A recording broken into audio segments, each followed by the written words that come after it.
berteduh,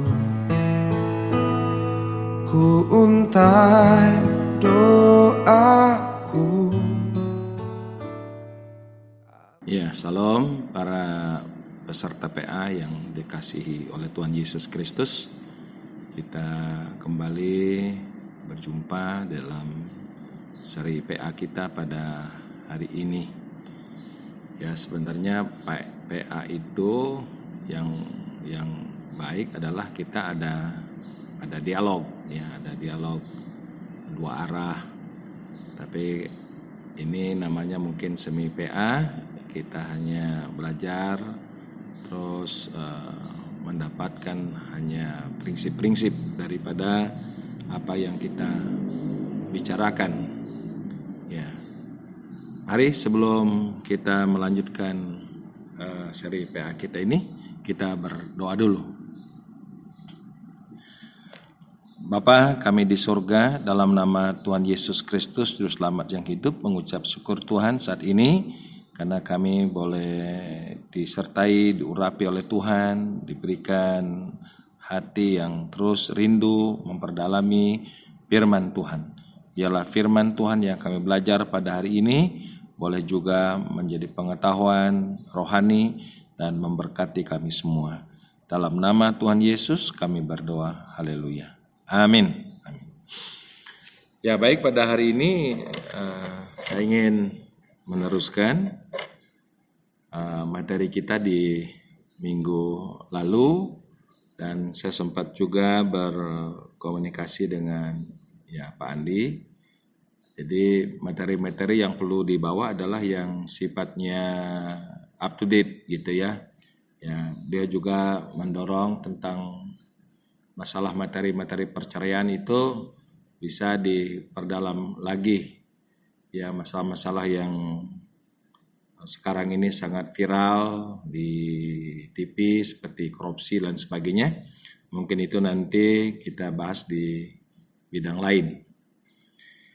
Ya, baik, bahwa di Rabu lalu kita membahas mengenai suami istri yang setia, yaitu sebenarnya poinnya secara positif di tengah-tengah sebuah perjuangan kondisi zaman yang sudah sepertinya menganggap biasa terjadinya gelombang-gelombang perceraian, sehingga tidak dianggap lagi menjadi satu tabu, dan itu dilakukan oleh masyarakat umum, termasuk juga adalah kalangan kita, orang-orang Kristen, termasuk hamba-hamba Tuhan.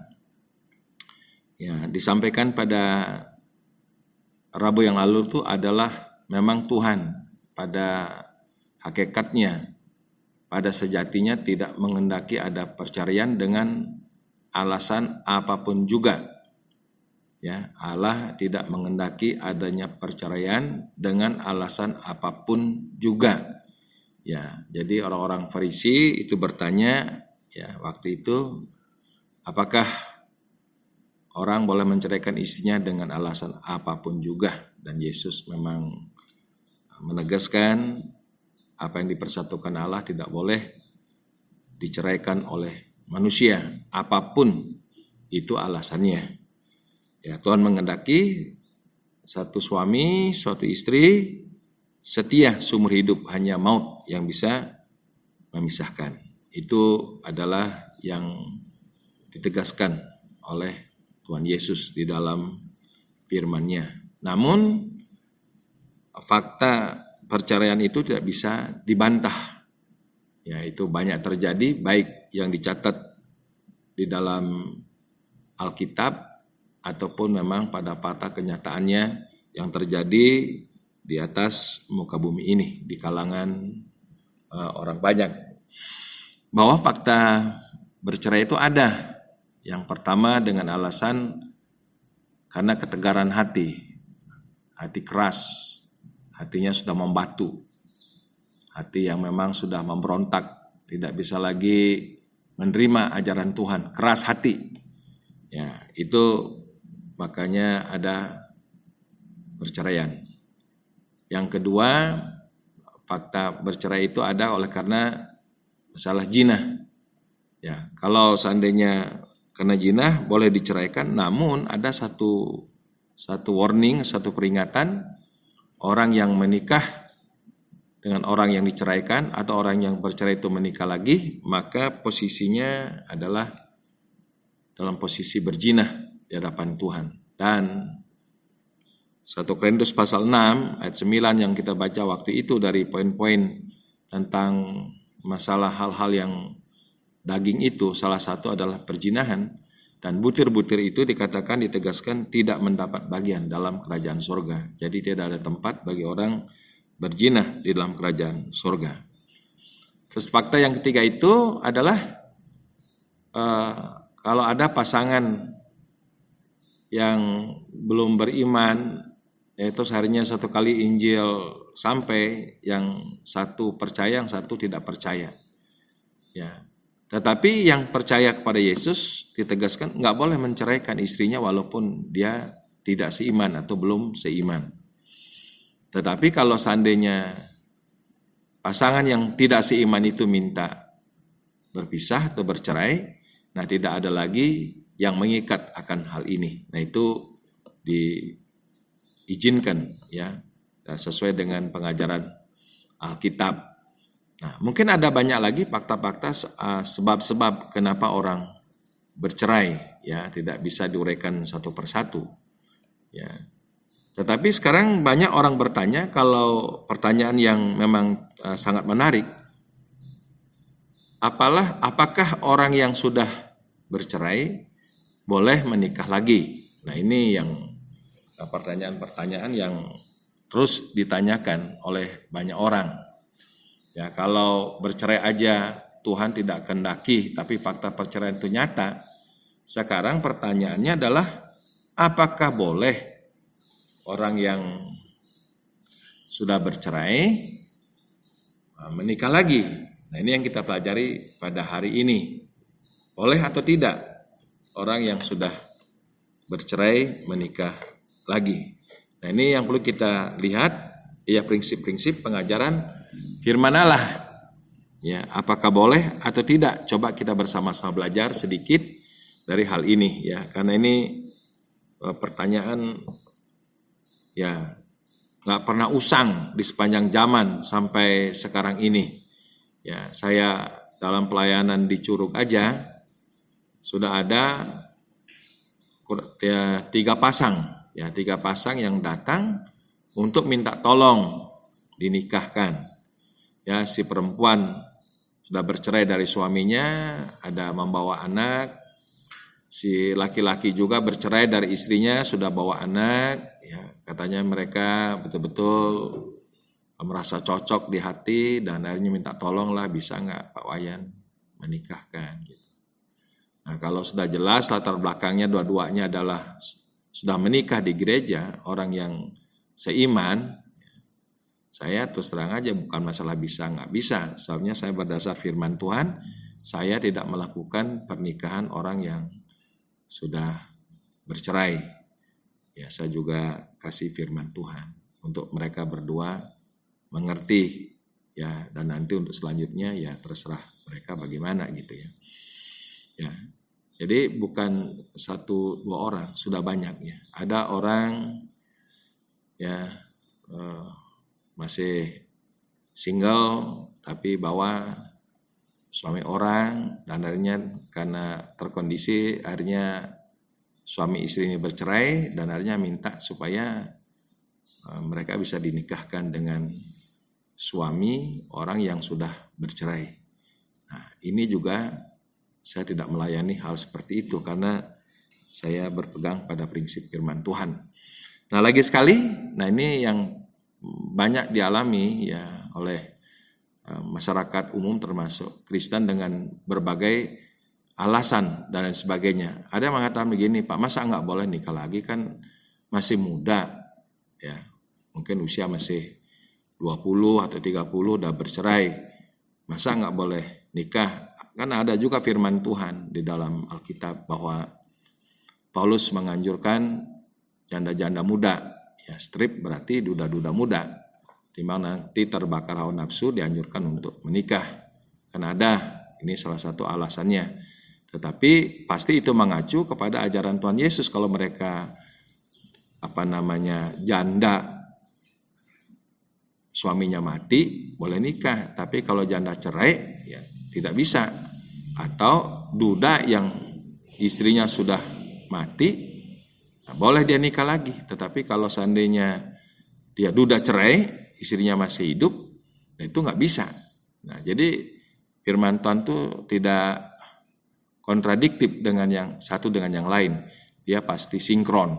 Yang dianjurkan oleh Paulus pastilah janda-janda muda, strip duda-duda yang pasangannya sudah meninggal.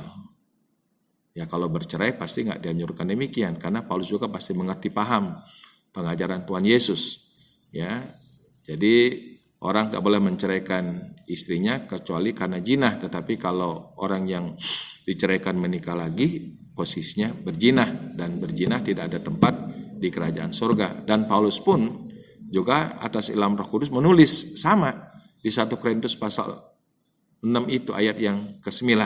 Jadi nggak ada kontradiktif antara pengajaran Yesus dengan pengajaran Rasul Paulus. Ya, kita kembali kepada poinnya, ya, kita melihat firman Tuhan supaya kita juga jangan salah langkah. Sekalipun ada banyak orang ya memberikan alasan untuk sudah bercerai menikah lagi. Pada faktanya Pak Wayan, orang yang sudah bercerai terus nikah lagi, buktinya hidupnya lebih bahagia ketimbang yang dulu.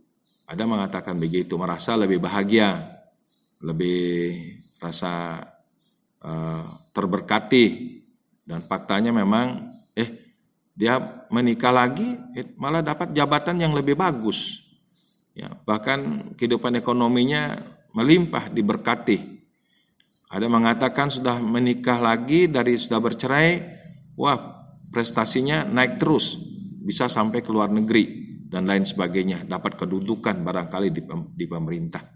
Nah, hari ini kita lihat, ya, memang pada faktanya kenyataan banyak juga seperti begitu. Orang udah bercerai, menikah lagi, kondisi rumah tangganya kok lebih rukun, lebih baik, rasanya lebih bahagia, berkatnya bukannya menurun malah menaik, ya.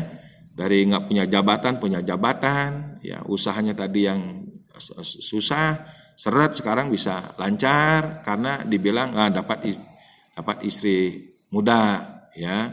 Udah menceraikan yang dulu, sekarang nikah lagi, kondisinya lebih baik lagi. Nah, buktinya Tuhan memberkati. Nah, sehingga akhirnya dengan demikian orang lebih berani untuk melakukan ya pernikahan lagi sesudah bercerai, karena memang kondisi ekonominya, perekonomiannya, kondisi kualitas hubungan keluarganya kok lebih baik begitu. Nah, kalau Tuhan nggak menghendaki berarti kan pasti hidupnya juga nggak lebih baik dong Pak Wayan gitu. Nah, banyak masalah-masalah, makanya sebenarnya PA ini jauh lebih afdol, lebih enak, dan juga lebih akurat kalau seandainya kita ada dialog, ya ketemu langsung, kita bicara. Karena alasan-alasan orang bercerai itu banyak. Terus alasan sudah bercerai menikah lagi banyak sekali, nggak satu dua, nggak bisa diuraikan di sini satu persatu. Ya, saya juga melihat, nggak usah jauh-jauh. Saya punya saudara. Dia bercerai, nikah lagi. Ya, dia sebagai pimpinan di kantor nikah dengan sekretaris. Keadaan rumah tangganya lebih baik yang sekarang timbang yang dulu. Nah, itu fakta. Nah, kalau seandainya Tuhan nggak mengizinkan, Tuhan nggak menghendaki, kan nggak diberkati Pak Wayan. Susah juga jawabnya kalau melihat segi praktis. Nah, karena itulah mari kita kembali sebagai orang percaya, jangan tergoyahkan.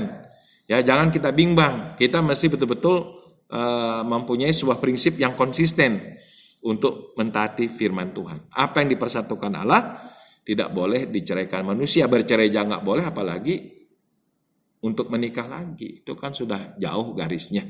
Nah, karena itulah mari kita dengan arif melihat firman Tuhan. Yang pertama, saya mengajak kita semua membaca dari Roma pasal 7.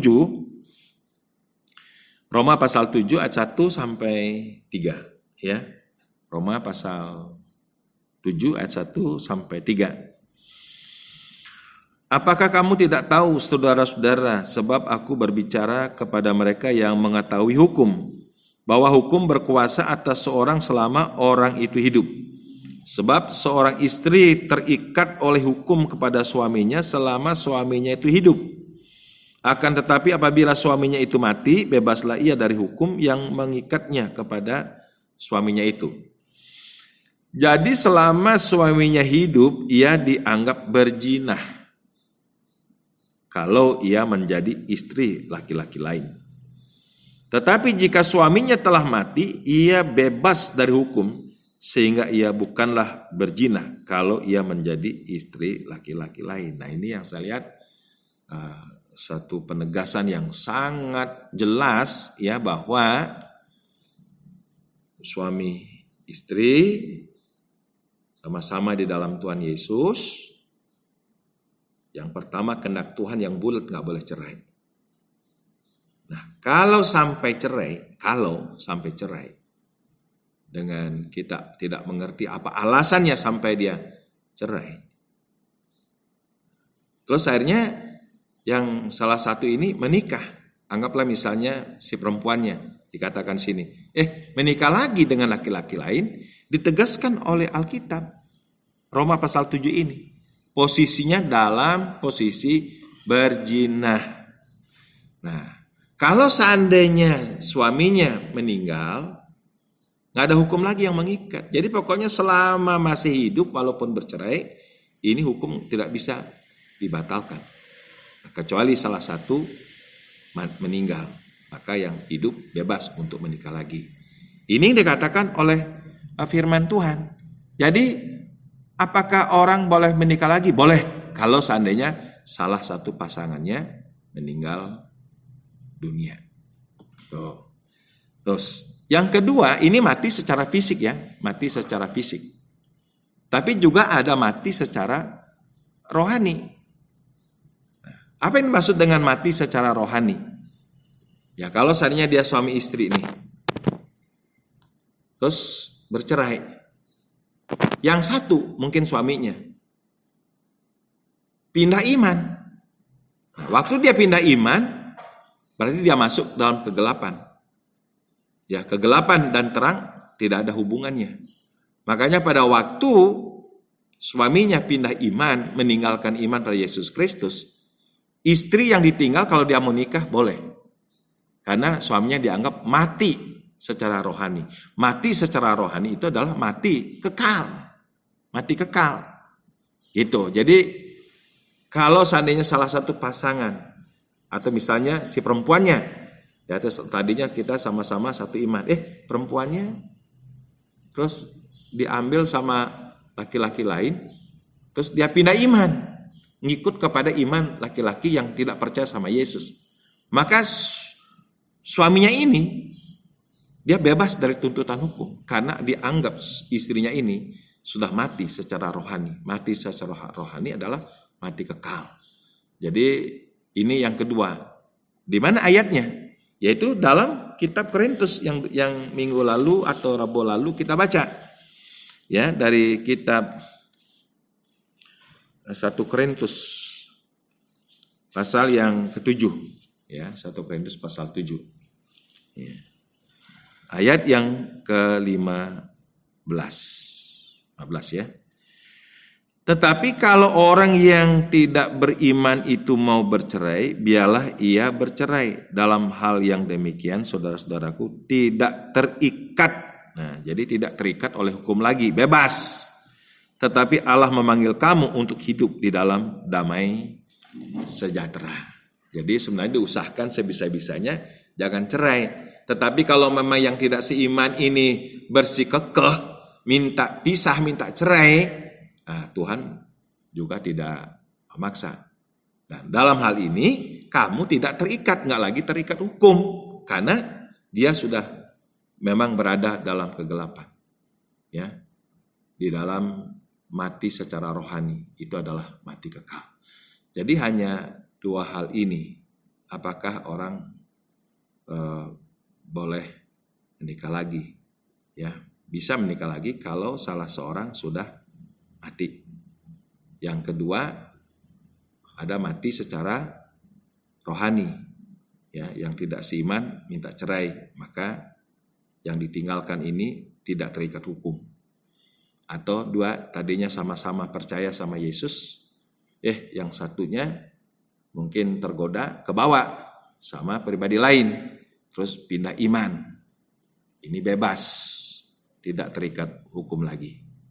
Jadi makanya kita perhatikan, inilah prinsip yang perlu kita pegang. Tapi kalau alasan misalnya karena kemarahan, karena emosi, karena banyak hal lah gitu, urusan ekonomi, akhirnya berpisah, dan mereka masih sama-sama beriman sama Yesus. Ini nggak boleh nikah lagi, ini juga tidak boleh menikah lagi. Dia harus dalam tetap posisi, ya, tidak menikah, ya, single, ya, karena masih terikat, ada hukum karena pasangannya masih hidup. Tetapi salah satu dari pasangan ini meninggal, nanti kalau dia menikah boleh. Nah, kurang lebih begitu firman Tuhan. Ini adalah nilai-nilai yang ditetapkan Tuhan, ya, yang sangat penting untuk kita pegang. Ya, jangan nanti kita melihat fakta kenyataan orang yang menikah lagi sudah bercerai kok hidupnya lebih enak, lebih baik, hanya lebih rukun, lebih bahagia. Ya, semua ada peningkatan. Terus kita mengatakan itu buktinya Tuhan memberkati.